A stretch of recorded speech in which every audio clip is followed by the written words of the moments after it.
Os super-heróis procuram sempre estar preparados para enfrentar as mais diversas ameaças, sejam aquelas naturais como as forças da natureza, a bandidinhos mequetrefes pé de chinelos, a vilões poderosos megalomaníacos com complexo de ego gigantesco, ameaças cósmicas, nada que o herói não consiga enfrentar utilizando ali seus poderes, trocando porrada e também um pouco de inteligência e estratégia. Porém, quando a batalha é num fronte do qual nada disso é eficaz, e o fronte que eu estou dizendo é dentro do meio do campo da política, o que o herói pode fazer? É o que o Tony Stark descobriu no quadrinho que vamos falar hoje, que o Homem de Ferro não é capaz de resolver todas as situações. Bora conferir depois da vinheta.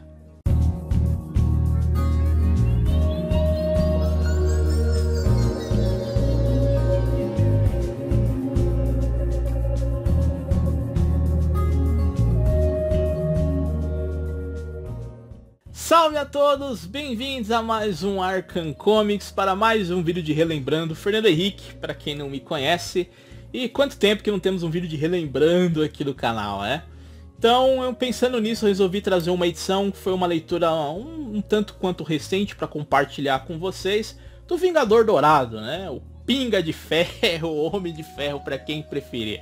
Então, bora lá que hoje vamos conferir aqui o Invencível Homem de Ferro Especial, publicação da editora Panini, encadenado de capa cartonada, lombada quadrada. O papel aqui é o Pisa Bright, popularmente conhecido como jornal. Mais especificações estou deixando na tela para vocês, que é uma edição antiga, né? Eu cacei essa daqui em sebo.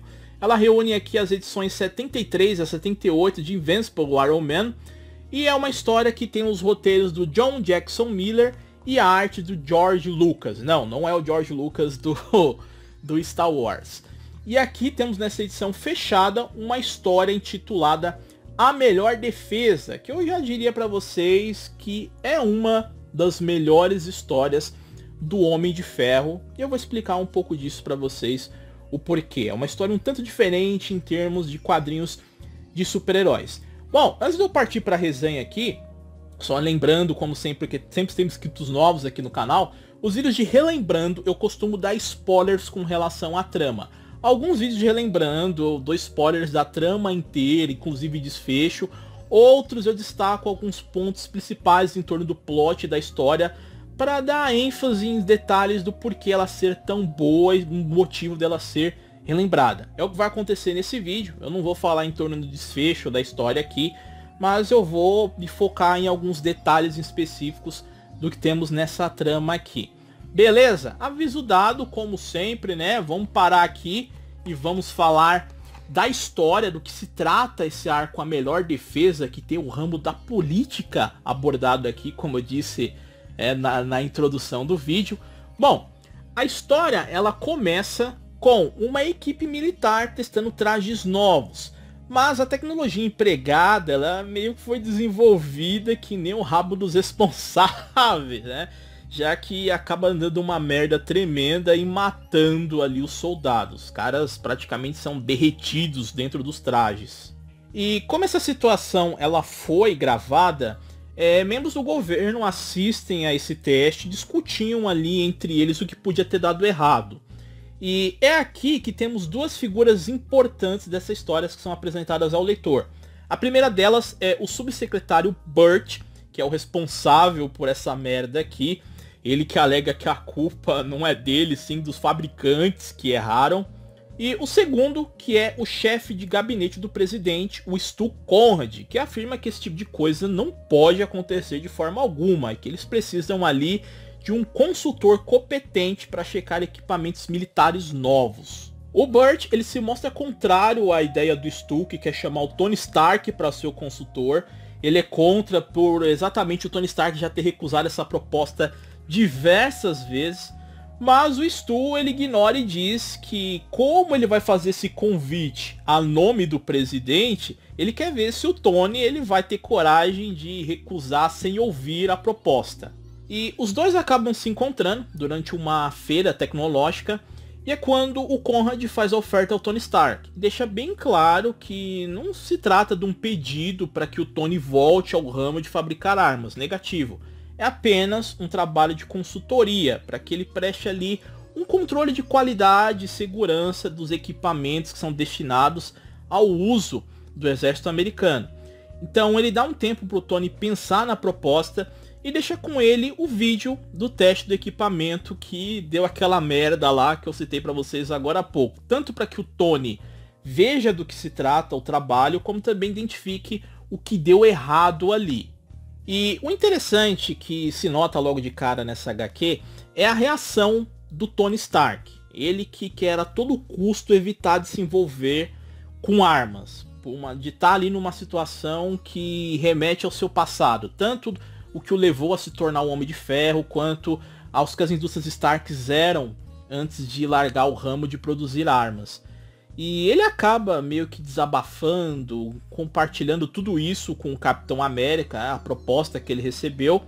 E o Steve Rogers acaba o aconselhando um pouco, dizendo que a situação que ele julga ser abstrata não tem nada de abstrato.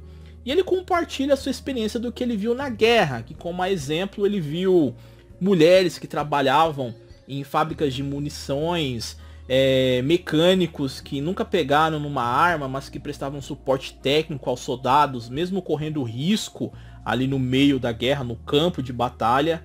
E que, apesar dessas pessoas não estarem diretamente ligadas ao conflito, elas faziam o que podiam para ajudar, seja para rever amigos, filhos, maridos, todos de volta da guerra, e também proteger e salvar os necessitados. E isso deixa o Stark pensativo, mas o que o leva a se jogar mais a fundo nesse cenário político é quando ele percebe que muitos equipamentos e armas avançadas falhos que foram construídos são baseados em projetos antigos seus do Homem de Ferro, que foram confiscados pelo governo. E quando ele decide obter respostas e confrontar ali o subsecretário sobre isso, o cara alega que, segundo o código de departamento de defesa, eles confiscaram as patentes na época, né, por questões de segurança nacional, e que elas, como o Stark bem sabia, continuavam sendo patentes de direito do Tony, desde que ele não revelasse essas invenções ao público.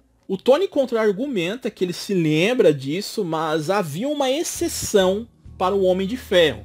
E o Burt ele confirma que sim, que havia uma exceção, essa que era pro guarda-costas pessoal do Tony Stark, que usava a armadura quando isso foi feito na época.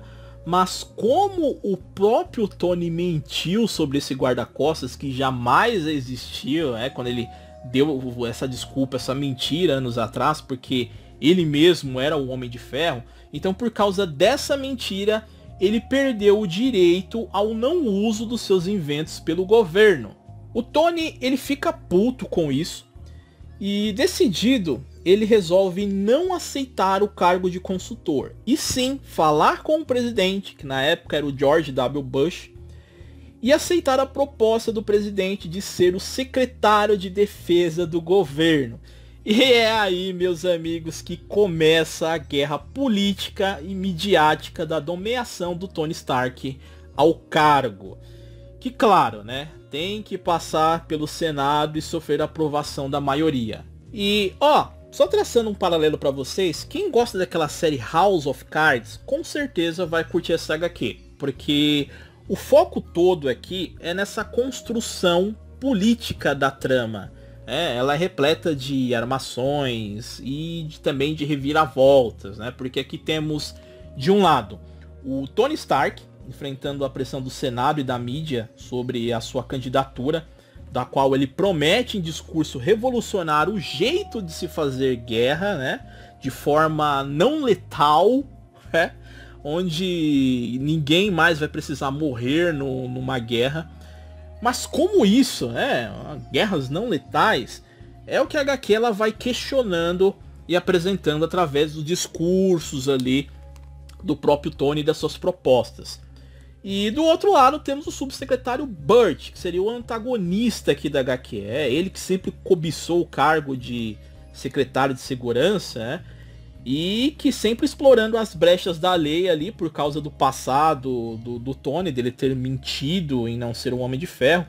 Ele busca cada vez mais adquirir mais patentes dos inventos do Tony e repassá-las a empresas para fabricarem mais armas sofisticadas para o governo, né? Buscando assim aprovação para assumir o cargo e, claro, a derrocada definitiva do Tony Stark.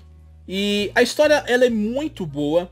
O roteiro ele é bem fluido, conduzido, que não deixa de atrair de forma alguma a atenção do leitor, para quem gosta, claro, desse tipo de história.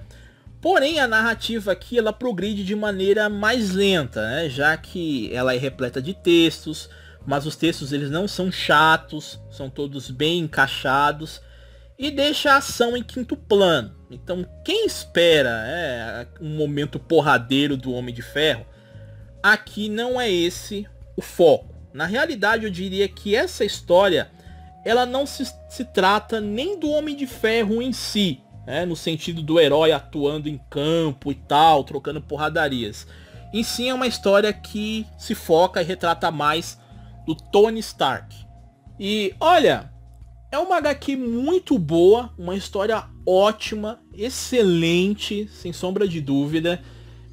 Como eu deixei bem claro, é uma HQ que trabalha uma trama política aqui. Então não é um quadril convencional de super-heróis que você vai ver o tiro, porrada, bomba, superpoderes, o herói enfrentando um grande inimigo seu, algum vilão genérico.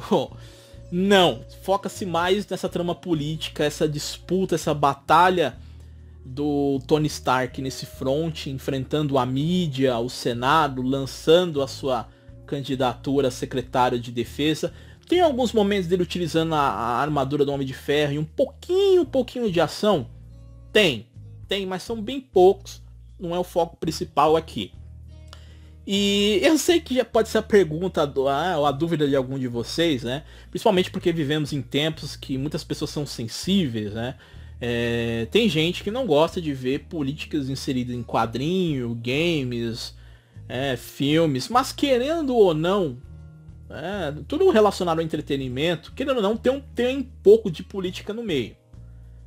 Por exemplo, para quem é fã de Star Wars tem política envolvida no meio. O cara que dizer que não tem política em Star Wars, então o cara não é fã de Star Wars, né? Ou tem um pino frouxo na cabeça, né? Mas eu sei que a sua dúvida pode ser, né? Por ser uma trama política, tem alguma coisa puxando sardinha, querendo lacrar, alguma coisa tendenciosa para alguma vertente, ideologia política aqui? Não, podem ficar sossegados quanto a isso, que não tem nada disso aqui. Por ser um quadrinho de 2003, como eu até citei no vídeo aí, era na gestão do presidente George W. Bush. E uma das coisas levantadas na HQ pelo o secretário de gabinete, né, do presidente, pela mídia, pelo Senado, questionando o Tony Stark, o seu posicionamento político. Se ele é republicano, se ele é democrata. E o próprio Tony Stark, em nenhum desses momentos, ele responde essa pergunta. Ele desconversa, ou ele responde alguma coisa que pode ficar subentendido, interpretativo. As pessoas da qual ele resolve se pronunciar aqui. Somente isso. De resto, se assemelha um pouco essa questão, como eu falei, House of Cards para quem gosta, até um pouco Tropa de Elite 2, o inimigo é outro, né? Temos o Capitão Nascimento inserido dentro do sistema, um inimigo ali que você não pode encarar com disparos dando pipoca, a mesma coisa o Homem de Ferro aqui. O Homem de Ferro ele não serve de muita coisa nessa história, né? É o Tony Stark mesmo que tem que atuar aqui. E a história ela também faz referências a muitas outras da cronologia do personagem de forma direta e indireta. Não precisa que o leitor tenha lido essas histórias, né? De forma alguma. Até um leitor novo quiser conhecer o Homem de Ferro por essa edição aqui, não precisa ter lido nada anteriormente do personagem aqui. Se gosta desse tipo de tema, claro, né? E quer pegar, começar aqui, ou até para quem nunca leu nada do Homem de Ferro, é uma boa pedida. As referências que são feitas de forma direta e indireta, a mais direta é a Guerra das Armaduras, da qual o Tony Stark descobriu que roubaram sua tecnologia, ele faz aquela caçada e tal. Há uma referência a isso. Há referências a outros momentos, como por exemplo, o Demônio da Garrafa, de forma indireta. Histórias de quando o governo tentou se apossar das indústrias Stark, porque ele não quis compartilhar a tecnologia do Homem de Ferro. Há histórias mais antigas, como eu até citei aqui, quando o Stark mentiu que ele não era o Homem de Ferro, que era só o guarda-costas dele. E ele armava esquemas para provar, né, que ele não era o Homem de Ferro. E olha a tremenda a consequência que deu nisso aqui, né, com o Burt, a exemplo, o cara montando uma equipe de um pessoal para ficar assistindo vários e vários vídeos de atuação ao redor do mundo do Homem de Ferro, para pegar uma brecha e falar, olha, ele usou tal tecnologia aqui, ó. A gente tem a patente confiscada disso? Tem, ó. Como ele mentiu, a gente pode pegar e usar. E é o que o cara faz. Aí o cara pega e passa esses inventos para outras empresas. E ele passa para 2, 3 para desenvolver uma tecnologia. É aí que dá merda. Por exemplo, ele pega uma tecnologia do repulsor do Homem de Ferro e pede para os Corp fabricar uma parte e a indústria Hammer a outra. As empresas não se comunicam, o invento sai uma merda, vão testar em campo, acaba acontecendo uma merda, causando um acidente. É meio isso que temos aqui. Outra coisa que aqui questiona bastante também é se a competência, se o Tony Stark tem competência para ser subsecretário